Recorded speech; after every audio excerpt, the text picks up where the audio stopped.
this session is a continuation of our previous session of doing Do As I Do with Mutt Muffs.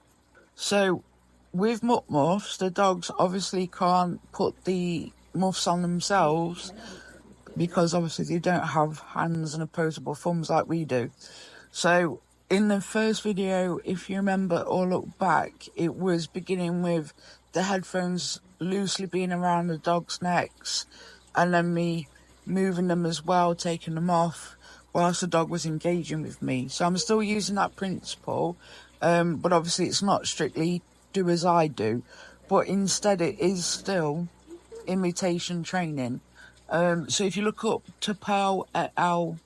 2006, you'll see a really interesting academic paper on imitation training and how dogs learn through observation.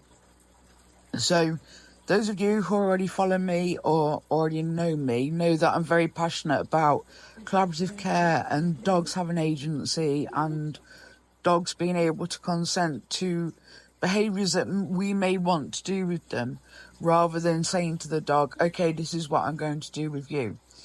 So in this sequence, you can see that I'm putting the headphones on when the dog is gazing at me, so we've got that eye contact. So then I begin so the headphones already conditioned to being around the neck, and then what I've done is also got them used to the headphones being how they should be fitted properly, so that this doesn't feel so strange to them. And then when the dog's engaged with me, observe me putting the headphones on, then I do it with the dog.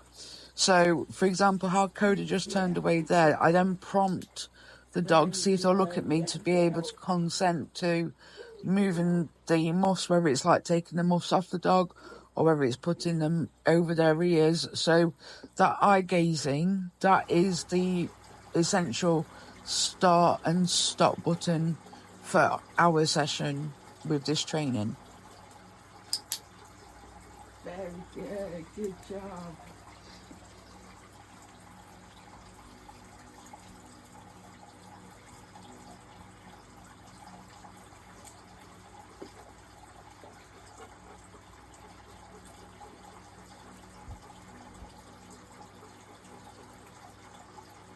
Yes! Good boy.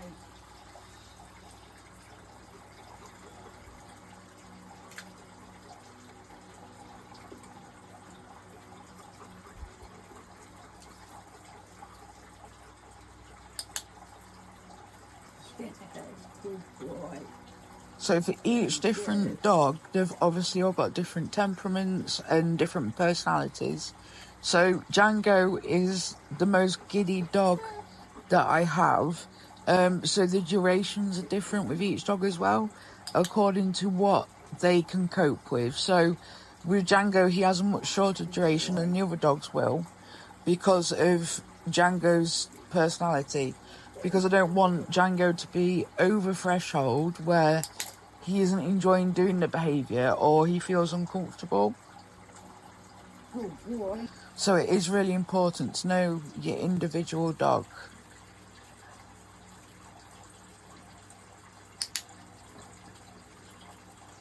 Good boy. So Diesel is super biddable. So with Diesel, I have to kind of like protect him, because otherwise he would just sit there with the headphones on for an unlimited period of time, because he is so biddable.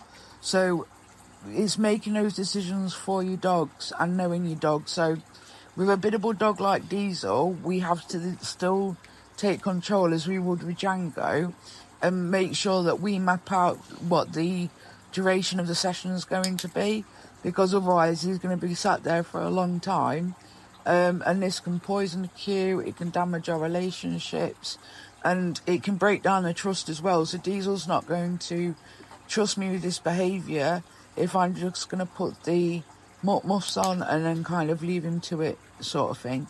Because even though Mutt Muffs are designed for wearing for a long period of time, so like an hour or two at a time, We're running the stages of desensitization, so it's really important that you are aware of your training plan before you begin.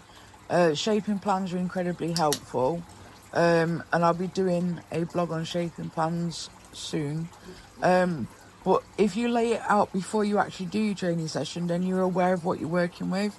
And then if you break each session down, so like you plan to do 5 sessions, for example, you're getting feedback from each session, so you're quickly learning how your dog's coping or how they aren't coping, what your dog's comfortable with, what they aren't uncomfortable with.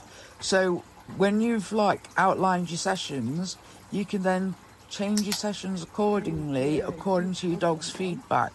So you're always getting that feedback with your dogs, which then enables you to make the session as fun for them as possible, and also so that you're getting enjoyment out of it as well, because learning together is really fun, and people do get quite a buzz out of doing dog training because you're learning something with another species and you're having fun together.